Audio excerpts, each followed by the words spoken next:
Hello, Phoenix! Wow.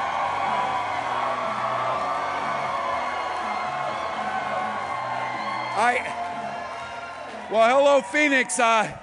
It's pretty clear everybody knows the assignment in this room. Well done. Can I just give a huge thank you to Trevor G. Brown, the staff and students of this school. A thank you to the Bruin Band.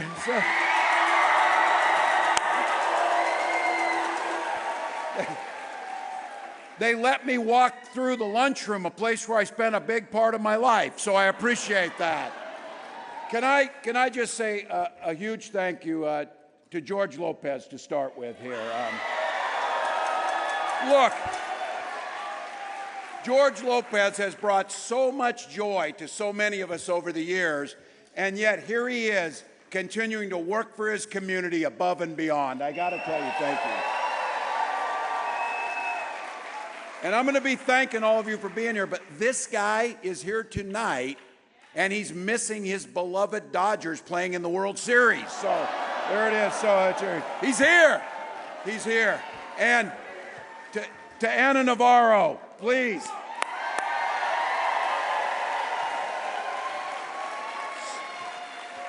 Speaking it like it is, and I have to tell you, there is something listening to that warmed my heart. The idea that Ana Navarro is going to carry a grudge against Donald Trump forever is so great. So thank you.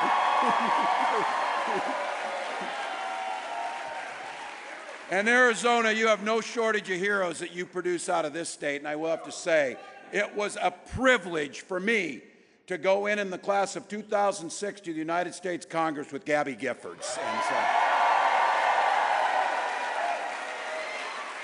I might add, it's because of Gabby Giffords' work that in the state of Minnesota now we have enhanced background checks and red flag laws protecting people from gun violence.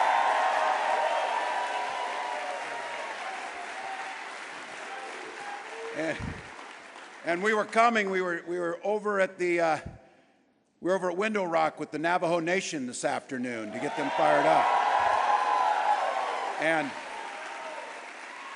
And I was there, and I have my daughter along, and we were listening to and watching someone who's a national treasure too, your Senator Mark Kelly over there.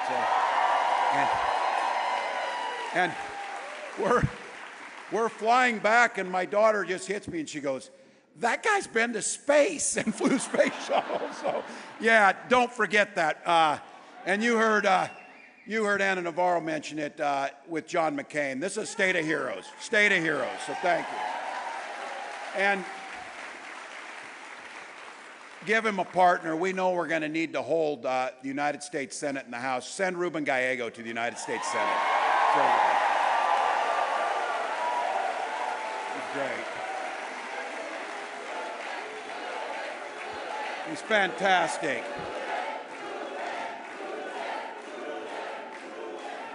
You got fantastic. We're going to pick up some of these House seats. But to each and every one of you, look, it's Saturday night. I was going to say it's a beautiful night out, but I feel like I say this.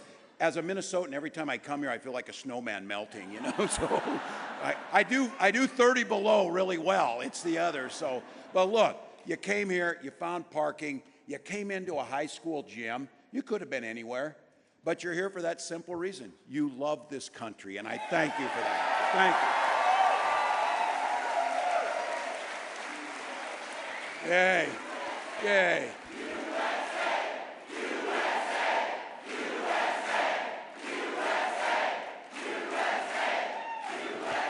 Yeah, thank you all. You saw it at the convention in Chicago.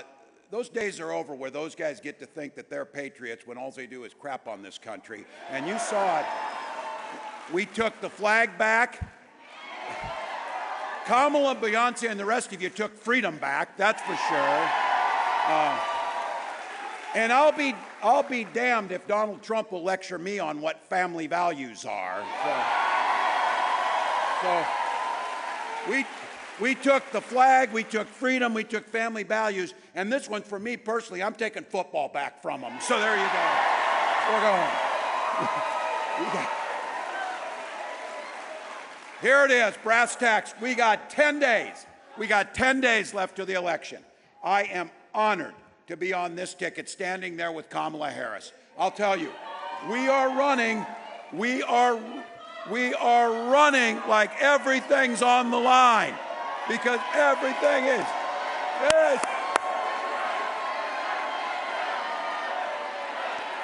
We're not going back.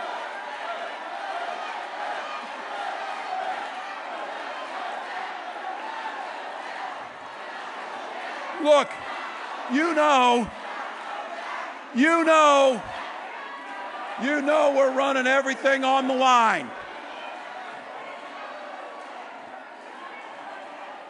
Thank you all. Look, you know how hard we're running, and this idea, people are saying, why the intensity? Why running so hard? We are running like everything is on the line because it is. Look, I know you hear this. You hear it from people who say, look, we survived Donald Trump's first presidency. How bad could it be? We can make it through another. That's right. The complacency of that is what's dangerous. We know it. Finding the courage to come out for some of these folks, to speak out and sound the alarm. You're hearing a lifelong Republican in Ana Navarro saying, this guy's wrong for America. And look, the last several weeks, Donald Trump is descending into madness. You have heard the people closest to him, and the vice president calls it a 911 to the American people. Because this Donald Trump, those insiders say this Donald Trump is not the Donald Trump of 2016. That's not the Donald Trump who's running today. This Donald Trump called for a termination of the Constitution. This Donald Trump stood there and said, and will not back down, he will send the United States military after people who do not support him. He's talking about today. He said the enemy within is more dangerous than the dictator in North Korea with nuclear weapons. Now look, I know I'm on the top of that list, but don't kid yourself. You're on the list too. That's how they are. So look, the highest ranking soldier in our military, General Mark Milley, at the time was the chairman of the Joint Chiefs of Staff. He was working with Donald Trump. And he said, and I quote, Donald Trump is the most dangerous person ever. James Mattis, four-star Marine general, his own Secretary of Defense said, I agree. And earlier this week, John Kelly, another four-star career general. These are not Democrats. These are career military people, our heroes here, speaking it. Their job is to speak it. His chief of staff came out on the record and said, Donald Trump is a textbook fascist and would rule like a dictator. Don't pretend, to all of you watching at home or anyone here, don't pretend that any of this is normal. It is not. It is the opposite of normal. Look, General Kelly behind closed doors, Trump said to them, think about this, Trump said to them, I need the kind of generals that Hitler had.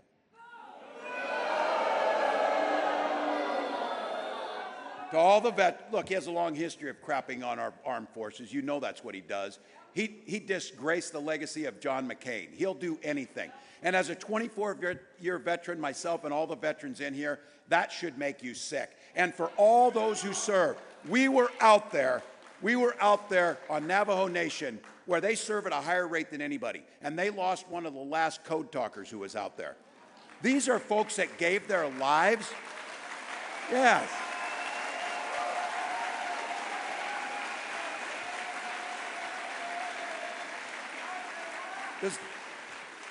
I know Donald doesn't know his history very well, but be very clear to it.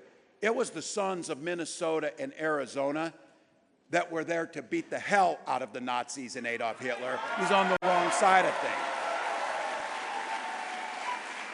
Look, you don't even have to listen to these closest advisors. these folks who were there, these military heroes. Just listen to Donald Trump. Just listen, he said, you know the saying, when somebody tells you who they are, believe them. Here's what Donald Trump said, his own words. He said he would be a dictator on day one. On day one. Now, folks, the guardrails that used to be around him are no longer there. The guardrails around Donald Trump and totalitarianism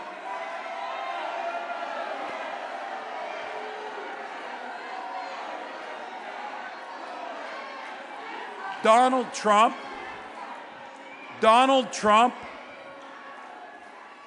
if there were safety, and those people who tell you, hey, we got through the first 4 years, the institutions will hold, think about what's changed. Donald Trump now has the Supreme Court. They've effectively given Donald Trump full immunity to do whatever he wants to do as president. This is where Barack Obama says, don't vote, don't boo, vote. Don't boo, vote. So, there we go. Well, look.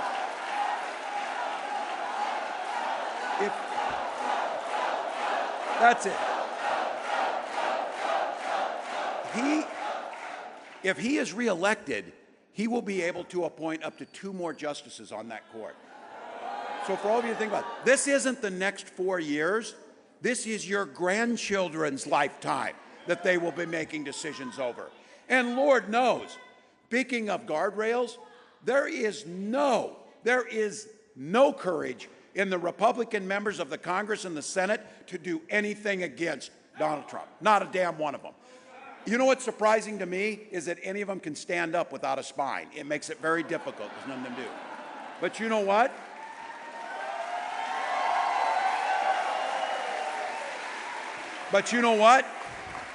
That's not all Republicans. You got one that met me on the tarmac out here in Mayor Giles who said, I'm a Republican and I'll stand up to him. I'll stand up to him. Well, look, I said almost all the guardrails were gone, but the most important guardrail is still here. You, the people, are here. You.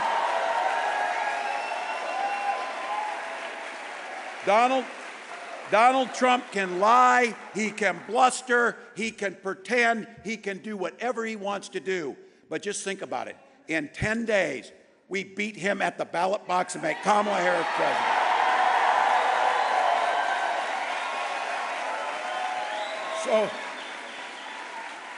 So I see some, by nature, I'm a super optimistic person. And teachers in here, I have to be. We're optimistic people. We see a positive future every day. So I know that was pretty heavy stuff. But look, here's the good news, Arizona. There's that simple solution, and it's up on the wall. Arizona votes early for Kamala Harris. There you go.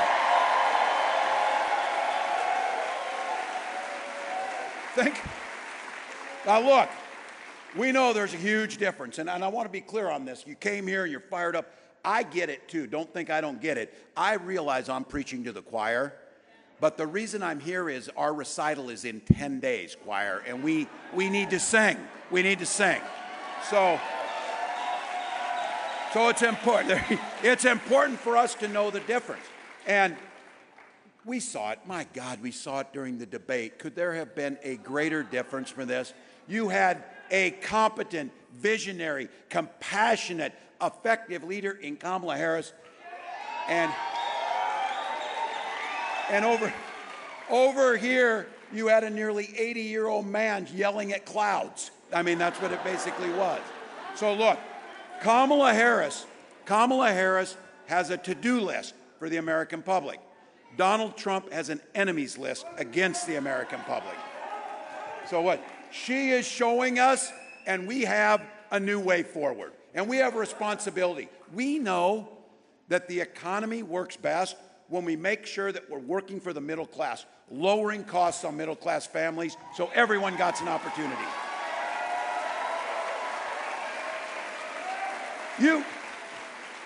Donald Trump has no solutions. Donald Trump admires the problem. He's the guy that drives by the fire, tries to tell the fire department to put it out, and it turns out he started the damn fire.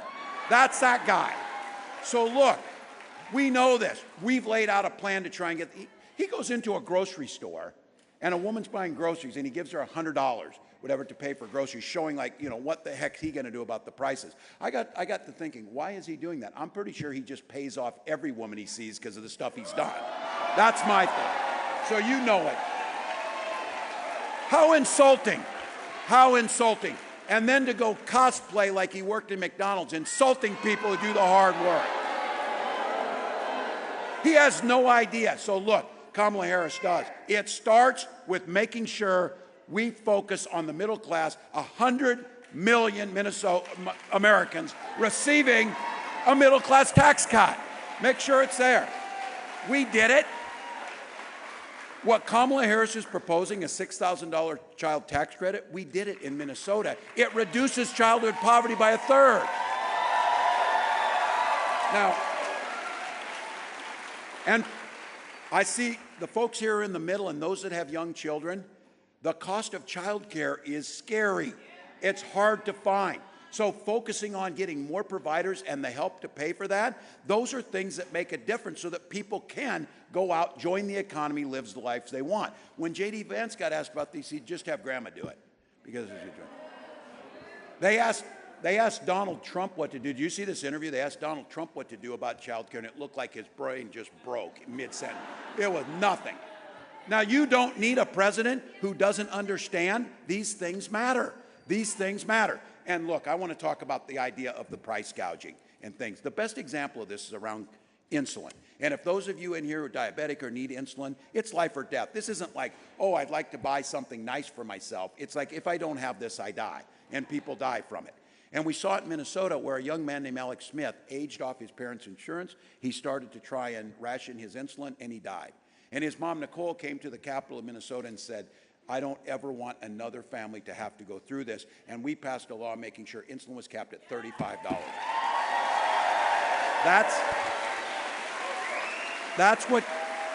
That's what Kamala Harris wants for everyone.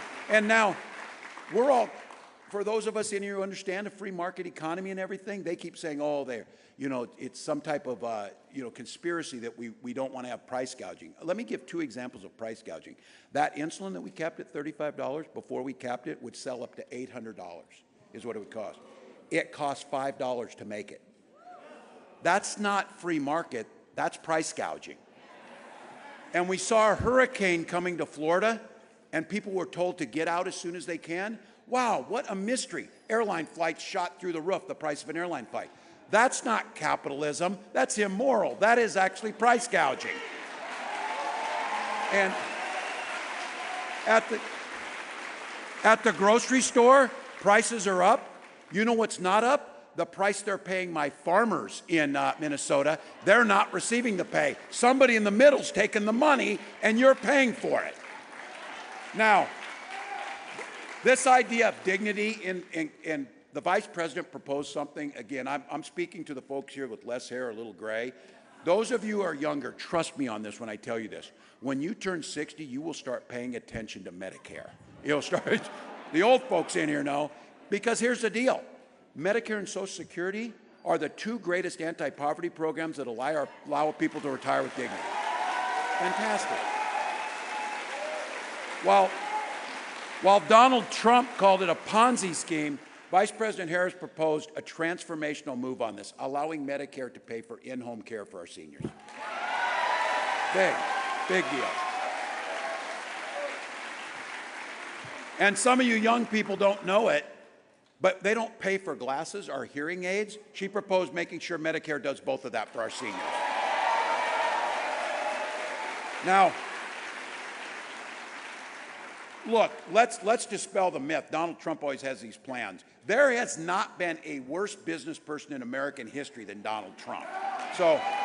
So when your uncle tells you, I like Donald Trump because he's a businessman, he goes broke. He goes broke. He's a terrible businessman. And when it comes to Social Security, what he's proposing will bankrupt Social Security in 6 years. Now look, give the guy a break. From his place where he's at, he got $400 million from his dad. Then he proceeded to basically almost lose that because he's a horrible businessman. But He's got enough money down at Mar-a-Lago. You think he cares if the Social Security check comes? My mom does. My nearly 90-year-old mom cares because it's how she pays for food and heat. It's pretty important. And guess what? We paid into Social Security. It's not theirs. Now, you don't ever hear him talk about this. That guy now, because he looks at the polling, people like Social Security. People like Medicare. People like women like having being able to make the decision about their own body. And guess what else people like? They like the Affordable Care Act. Now, Donald Trump, a couple weeks ago, I'm standing next to J.D. Vance after Donald Trump said he had some type of outline or scheme of a plan or whatever he calls it, concept of a plan. Then J.D. tried to explain it, and I said, you should go back to the concept because your explanation is worse than the concept. Because look, they're going to strip away. The reason the ACA is so successful and why people like it is because of the ACA, insurance companies can't deny you care for a pre-existing condition. You know, a pre-existing condition like being a woman, a pre-existing condition like hurting your knee playing sports when you're younger, asthma, whatever it is. Look, insurance companies figure this out. You know how you make money? Even Donald could make money doing this. If you're an insurance company, you change the law so that you get to pick who you cover. And then you go pick the youngest, healthiest people, and you leave the rest of us out on the side. And then you do everything you can to make sure people can't get paid when they go in and make a claim, and they make it difficult for you. That's how the system works. The ACA protects us from that. He tried 60 times to get rid of the ACA. You know the only reason he didn't do it? John McCain showed the courage. John McCain. So look,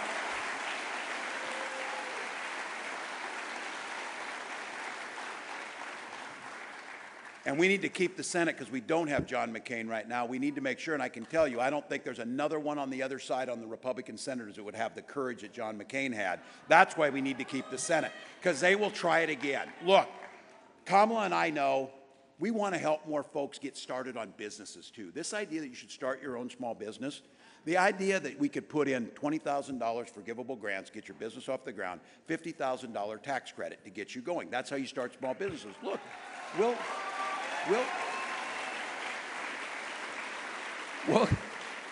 you'll create jobs and create wealth. We'll get it back. But somebody asked, you know how Donald Trump doesn't go on anything, but they asked Kamala Harris exactly every little thing how we're going to fix it. So she answered it. How are you going to pay for this? You know how we could start paying for it? Make Donald Trump pay his damn taxes and the people who are there.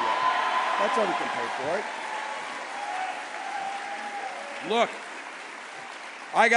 I want to be very careful when I say this, guys. I've said Donald Trump never keeps his word. That's untrue. J.D. Vance and Donald Trump have a very clear plan. He's kept his word on this. He kept his word when he brought them down to Mar-a-Lago and he said, you're rich as hell and I'm going to give you a tax cut. He did keep his word on that. So now he's got friends like Elon Musk prancing around on stage with him. I'm sorry for all you people who bought Teslas. So just put a bumper sticker over it that said you didn't know he was this weird when you bought it. That's all you got to do. So look, I think especially in Arizona, there's folks in this room that consider themselves independents or, as Anna said, a Republican, but not MAGA, not Donald Trump. And I think we should remember, the Republican Party contributed much to this country. When the Republican Party of old talked about freedom, they meant it. But let's be clear, that's not these guys. That's not these guys. When these guys talk about freedom, the freedom to be in your exam room, the freedom to tell you who you can marry, the freedom to tell you which books you can read, that's who these guys are. Now, well, I said, you know how life works better? And we all learned this at a young age. There's a couple golden rules. The first one is if you just mind your own damn business and I mind mine, things go better. Things go better. So look, Kamala's been clear. When we talk about freedom, the freedom for you to make choices, not the government. That's the party that John McCain belonged to. That's the party of Eisenhower. So look, seniors, making sure we're strengthening Social Security and Medicare as we talked about. And I want to say this as we're standing in a school, and to the teachers here, to the parents, to everyone else, the freedom, as we get our schools, the freedom to dress our little ones up in their best clothes, to send them off to the school where they're met by teachers who are enthusiastic to get things done. The freedom of those little ones to be kids without being shot dead in a school.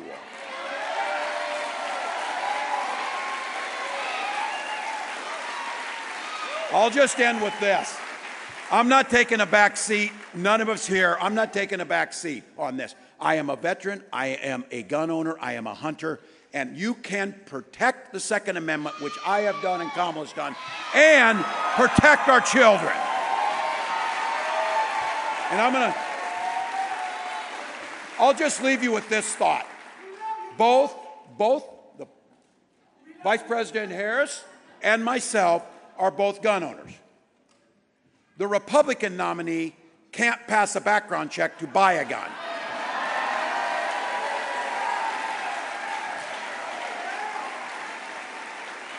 Just be clear. Just be clear about that. All right. As I wind this thing down, I'm going to talk to about half the group here. I'm going to talk to the men. And as the men are in here thinking about this, think about the women in your lives that you love, wives, daughters, mothers, sisters, neighbors. This election, their lives, those women you're thinking about right now, their lives are literally on the line. They're at stake in this. Donald Trump repealed Roe, called it a beautiful thing, brags about it. Now my daughter Hope has less rights than her mother had, or her grandmother. Same with all of you. Now we've got 20 states with Trump abortion bans, which he says are just beautiful, beautiful thing out there. That beautiful things mean women try and go in with complications in their pregnancy, and they can't get the care that they need, and they have miscarriages in the parking lot. Or victims of rape and incest can't get the care that they need. Those are the things that are being asked. You think they're stopping there? You think they're stopping there? Fertility clinics turning people away because that's the next thing that they go to. And I've talked about this, personal for me. We shouldn't have to be talking about. There's women's names you now know because they had to have abortions that you now know because they have to speak out because women are dying. Maternal mortality in Texas has shot through the roof. Has shot through the roof. For me and my wife, we tried to have children. We used fertility clinic. We finally were able to have that beautiful daughter. And I will be damned. I will be damned. I'll be damned if I'll let Donald Trump deny anyone in this country the opportunity to have the family that they want. And that's exactly what they're doing. So when we get that Congress back and we restore Congress and they pass protections of Roe versus Wade, Kamala Harris will sign it and we will protect women.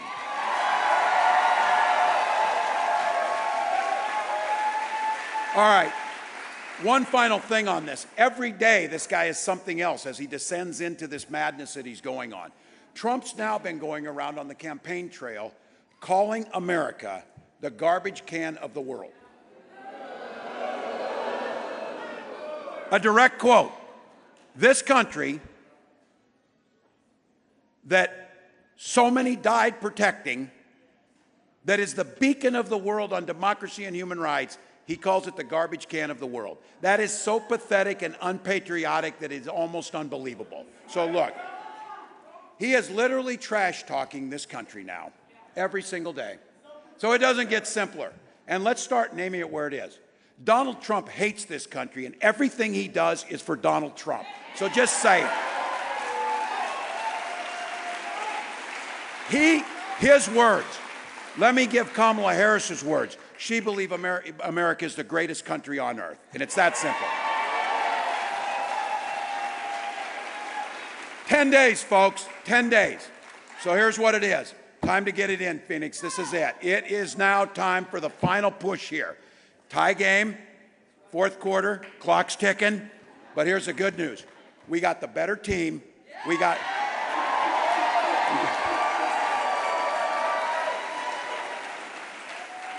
a better quarterback in Kamala Harris. And we are ready to do it.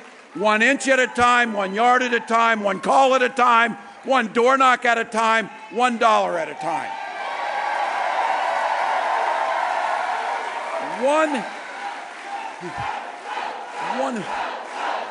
This is our time. This is our time. 1 vote, 1 or 2 votes per precincts in the state of Arizona can make Kamala Harris president. It's that simple. As Mark said, if you get an extra buck, go to KamalaHarris.com, find out how you can help. But look, what you can do in here, and I'll ask you, how many have already voted? All right. How many are ready to take another person to the poll? There we go. All right. Look, vote early. You can do it in person with your county. Bring your ID. Get that done. Know what you're doing. If you have to send a mail-in ballot back, you got to have it back by October 29th, or drop it in the box until Election Day. iwillvote.com/AZ to find your location. I've been saying it. There'll be plenty of time to sleep when you're dead. This is all gas, no break for the next 10 days. And when all of us are old and we're on the porch in the rocking chair and the little ones are around us asking, in 2024, what did you do to save the democracy? And the answer is every damn thing that we could.